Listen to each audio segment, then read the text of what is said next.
nga po pala ay nandito kami sa bukid, sa kabilang ilog lang ng bahay namin. Kasama ko sila Mamang, si Gio at si Aljon at si Toto. Ngayong araw nga po pala ay magpipitas ho kami ng mangga at samahan nyo kami ngayong araw para mag-harvest ng iba't-iba't at samot-saring mangga tulad ng kinalabaw at piniko. Yan, shoutout nga po pala sa aking mga kasama. Ayan, so nakikita nyo nandyan yung mga tray at crates at diaryo. At ngayong araw ay makikita nyo kung paano yung proseso at pag-harvest namin at kung paano kami magpahinog ng isang mangga. Sa pag-harvest pa lang guys ng mangga, sobrang nakakapagod na. At pagpunta pa lang dito pero refreshing. At ngayon na lang ulit ako dito nakapunta ulit sa tagal ng panahon. Parang sobrang bata pa ako, simula nung pumunta pa ako ulit dito. Sabi ko nga kay mama ay parang gusto ko na nga magpatay dito ng bahay kubo at dito na lang ang manirahan. Kaya tara, halika na, samahan nyo kami ngayong araw. Medyo matagal-tagal na nga rin po ako talagang hindi nakakagawi dito sa aming kabilang ilog na to. Ang tawag namin dito guys ay bangkag. Hindi ko nga rin po alam kung saan galing yung term na bangkag ni Papang. Kasi nga parang sa Ilocano term siya, bangkag. Ibig sabihin kabilang ilog or bukid na sarili laang namin. So dito kami talaga lumaki guys. So sa tagal ng pinanahon na tumanda na kami, na halos hindi na kami nakakabalik-balik dito. Kasi nga yung kuya ko lang talaga yung nagmamanage. Hoy, nagmamanage! Kaya ngayon natagbunga ng mangga ay bibisitahin namin itong mga gulay ni kuya. Meron nga siya ditong kalabasa, ampalaya at iba't ibang samot-saring gulay. Hoy, daming gulay.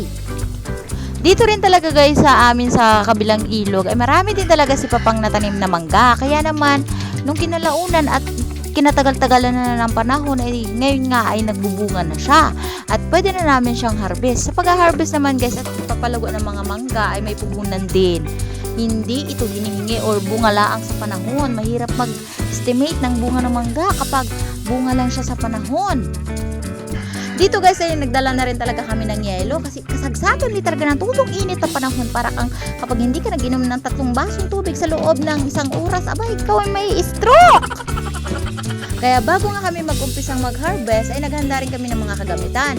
Lubid, dyaryo, mga tray at crates, mga yung lagyanan nga po pala ng aming mangga dito na binubuhos lang namin kapag kinuha na namin, binubuhos namin sa lupa, tapos patitiktikan, yung mga dagdag-dagta, pinapatuluan para naman hindi maging amusin ang aming mangga.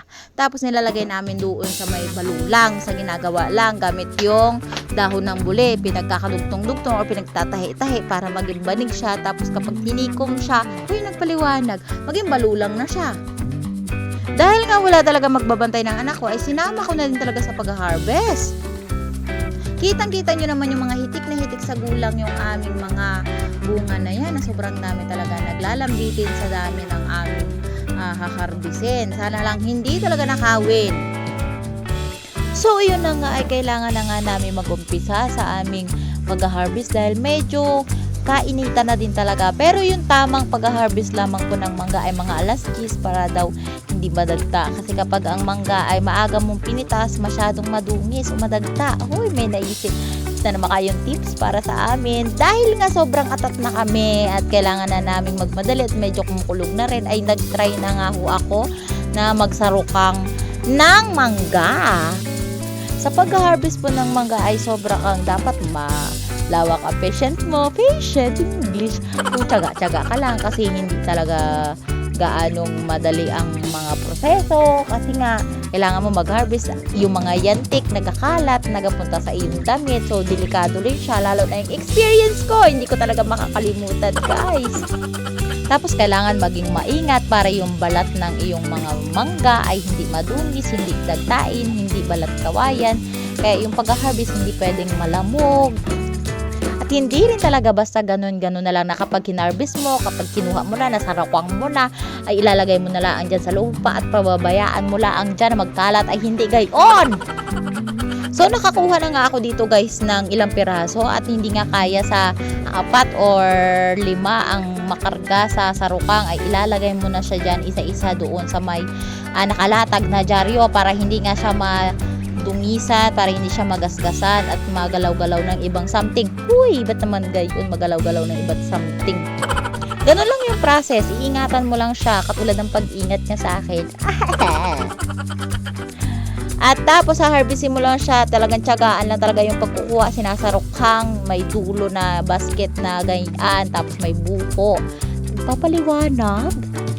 Tapos ilalagay mo lang dyan sa dyaryo. Naaalala ko lang talaga guys, yung mga bata pa kami, gantong-ganto talaga yung kinalikahan ko. Gantong-ganto talaga yung mga business na ginagawa ni mama at saka ni papa. Kaya halos dito na rin talaga ako lumaki. Kaya naman di kalaunan ay talagang ipinamana ni Papa ang talaga pagbi-business namin ng mangga at hanggang ngayon ay dinadala pa rin namin sa aming pamilya. Sobrang blessings lang ho talaga kasi kailangan mo lang talaga maging masipag para mabuhay ka sa mundo.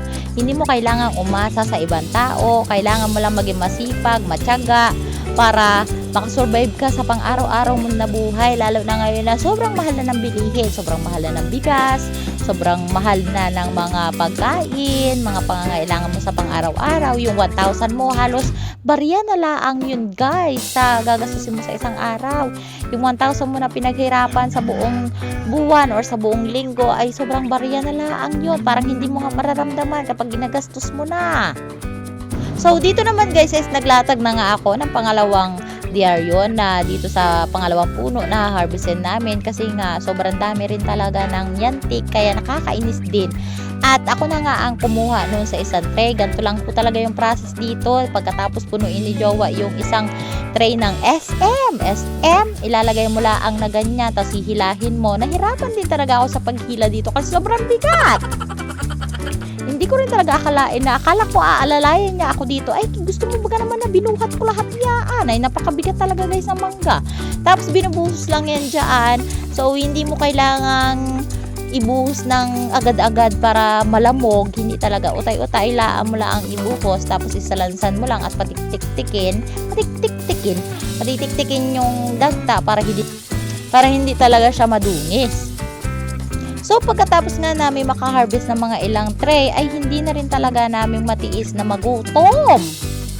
Medyo may kataasan na rin talaga ang araw kaya sabi ko kay Kian ay magpahinga muna kami. At tinapos nga lang namin yung ilang piraso nga na nakuha ni Jowa habang nasa taas siya. Si Aljun nga pala yung nasa taas habang kumuha kami ng mga mangga sa kami yung nag-aabang sa baba para nga maibaba namin ang mga mangga na nakuha. Tapos di kalaunan, after so many years ay kumain na nga kami ng pananghalian at sama-sama nga ho kami dito kumain lahat. Sobra saya guys kahit na ang ulam mo laang ay kakapiranggot na pinirito na isda, tapos may kamatis lang, tapos may sausawan, ay survive ka na.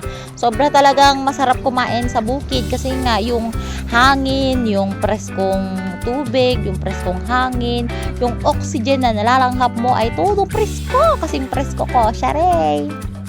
Tapos alam mo yung pakiramdam na kapag nasa bukid ka kumakain, ibang-iba kapag nasa bahay at nasa bukid kasi nga, yung kahit kakaunti laang yung kakainin mo ay busog ka na. Tapos kapag nasa bukid, mapaparami ka talaga ng kain kasi nga sobrang presko ng mga hangin. Tapos parang ang sarap-sarap matulog, parang ayaw mo na magtrabaho. Uy! Kaya pala yung kuya ko kahit buong maghapon na siya mag-orlok dito ay okay lang kasi sobrang sarap talaga matulog. So, syempre kahit na kumakain na kami dyan, ay nagkukwentuhan kami tungkol nga sa mga mangga. Kahit na tinitiis lang namin yung mga yantik dyan, ay aba man, tudong sarap talaga kumain guys. Kung may experience nyo lang yung mga nai-experience namin, ay sana ma-experience nyo din. Pagkatapos nga naming mananghalian ay na back to work na ulit. Nagsalansa na nga si mama ng mga mangga na kailangan i-distribute sa may-ari, tapos sa may puhunan sa pag-i-spray, sa bayad sa bahagi ng may cashier siya.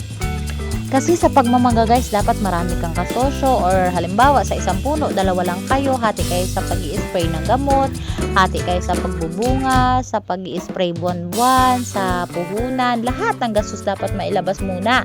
Tapos kung kaninong puno yung inangkat nyo, dapat may bahagi din siya. Sa nagpita, sa mga nagtulong, o sa mga samok-samok, kailangan may bahagi. Huy! Sayang nga at hindi ko na na-videohan yung paghahakot ng mangga kasi nga may nangyaring emergency sa akin. Pagsuot ko nga doon sa may mangga ay napasukan ng akin tenga. Sobrang sakit. Kaya naman lahat sila ay natarantan laang din. Hindi ko na rin na-videohan yung pagsasakay namin sa kalabaw kasi sobrang nataranta na nga kami na hindi ko na rin akalain na magkakaganon. Kaya naman talagang tinapos na rin talaga namin yung pagkakataon na makapagsalansan kami, ma-distribute namin lahat yung mga bahagi-bahagi sa mga sausawera at sausawero. Huy, may sausawera at sausawero. Face to face yan.